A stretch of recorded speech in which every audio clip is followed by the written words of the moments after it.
Assalamualaikum warahmatullahi wabarakatuh. Selamat sore, kita bersama Mas Tain, orang Lamongan asli tapi pengalaman di berbagai daerah mulai Batam, Jakarta dan lain-lain. Mau kita ajak bincang-bincang tentang ini ada setelah pilkada ini kan Bupati baru Pak Yes dan Mas Dirham. Di tengah kepesimisan masyarakat gitu loh. Karena kemarin program Jamula tidak berhasil, Jalan Mulus Lamongan tidak tercapai. Sekarang periode kedua ditambah dengan masyarakat juga mendengar ada inefisiensi. Kabupaten Lamongan dikurangi 88 miliar dari pusat. Jadi itu istilahnya sudah jatuh ketiban tangga gitu. Orang sudah pesimis, duit nggak punya lagi. Hutang di bank Jatim kemarin 200 miliar juga sekarang tahun ini tidak utang lagi. Berarti kan uang ini semakin dari mana kita nggak tahu. Yang jelas terkurangi 88 miliar. Nah, menurut Mas Tain, pidato setelah pelantikan kemarin itu kan ada 100 hari kerja, ada 15 prioritas pembangunan Kabupaten Lamongan dari Bupati yang baru. Menurut Mas Tain gimana? Monggo. Ya, ini yang menjadi pertanyaan untuk Lamongan kan, karena APBD-nya rendah, cuman sekitar 3,2. Kena efisiensi berapa itu? 88. Jadi tinggal berapa? Atau 12 apa 32 itu udah kena efisiensi ya. 3,2 triliun. Ya, tapi kan itu menjadi sebuah pukulan ketika katakanlah sekarang Pak Yes ini menawacita lah terutama untuk 3 bulan pertama atau 100 hari yang mengatakan bahwa mau melanjutkan program Jamula. Jalan mantap mulus gitu kan ya. Faktanya kan jalan-jalan di Lamongan itu justru selalu jadi guyonan. Ketika orang mau melewati Lamongan, sebelum melewati Lamongan itu mulus, tiba-tiba kalau sudah ngerasa goyang-goyang berarti sudah masuk wilayah Lamongan kan, sampai seperti itu. Pokoknya nggak enak berarti itu Lamongan. Jalan udah nggak enak itu Lamongan. Bahkan ada beberapa lokasi itu yang sempat aku lewati juga memprihatinkan sebenarnya. Contoh misalnya Mantub ke arah Balung Panggang, itu wah parah. Terus mungkin nggak tahu kalau daerah-daerah kayak Sambeng, arah apa Mantub ke Sambeng, Mantub sampai ke Ngimbang ya. Jadi apalagi yang di wilayah-wilayah tengah gitu loh, termasuk misalnya jalur Sugio itu kan juga kalau sudah melewati Sugio ke sono itu kan gelombang, lubang-lubang dan segala macam. Menurut Mas Tain gimana?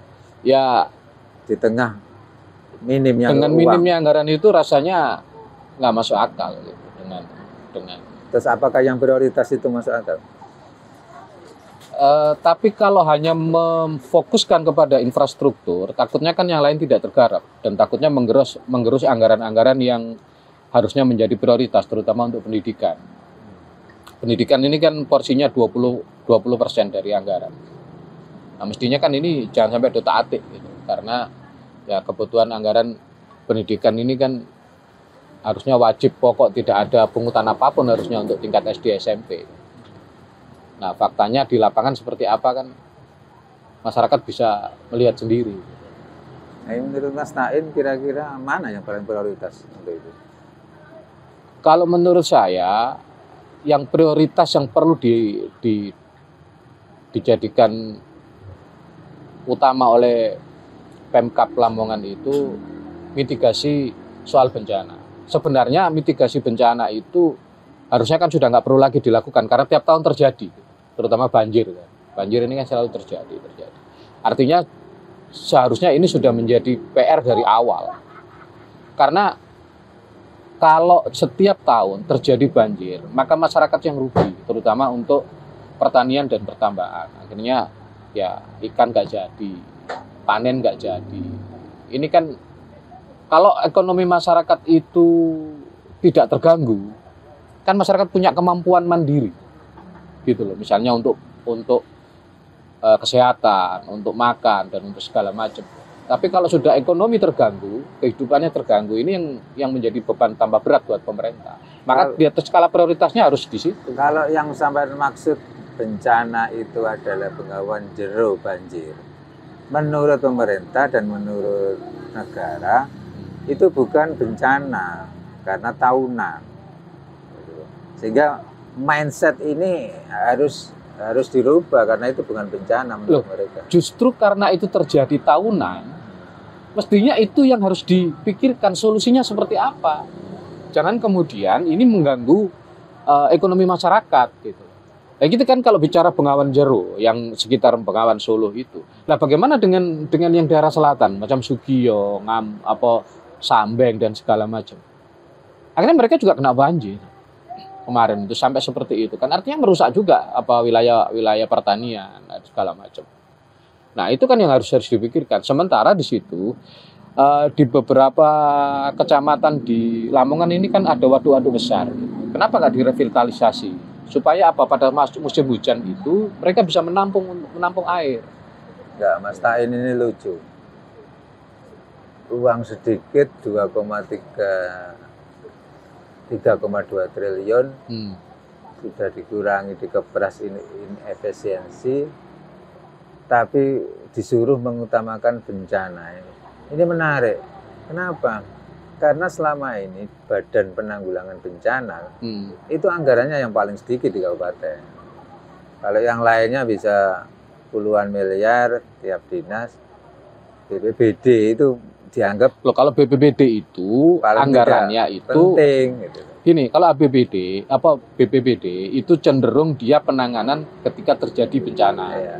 Yang saya maksud itu solusi terhadap bencana yang tahunan itu. Berarti semua dinas. Itu gitu. Jadi mungkin lebih ke infrastrukturnya, Berarti lebih ke PU atau apa gitu, lintas dinas. PU gitu. pengairan. Tapi fokusnya difokuskan kepada revitalisasi semua, terutama untuk gimana sih solusinya supaya tidak banjir lagi nih, supaya ekonomi masyarakat ini terselamatkan gitu. Jadi musim kemarau nggak sampai kekurangan air, tapi musim hujan nggak sampai kebanjiran.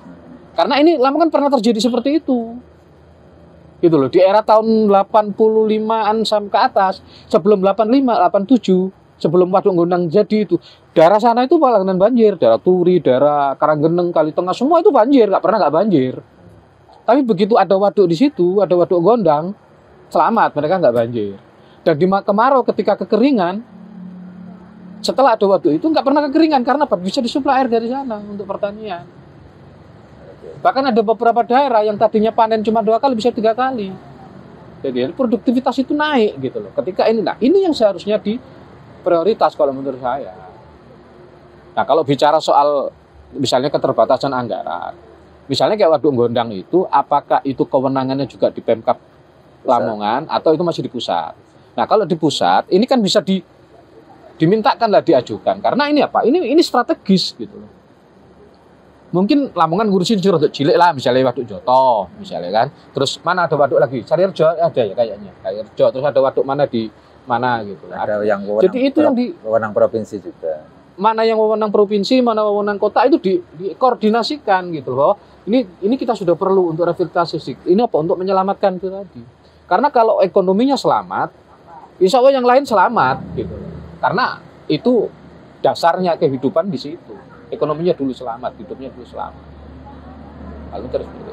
Jadi menurut Pak Tain, penanganan bencana banjir ini akan bisa meningkatkan, mendongkrak sektor-sektor yang lain. Oh iya, itu pasti. Mulai ekonomi, itu pasti sosial, ekonomi budaya. gitu. Karena itu tadi kan pertanian tidak terganggu, pertambahan tidak terganggu, mungkin peternakan, perikanan dan yang lain juga terganggu, termasuk transportasi.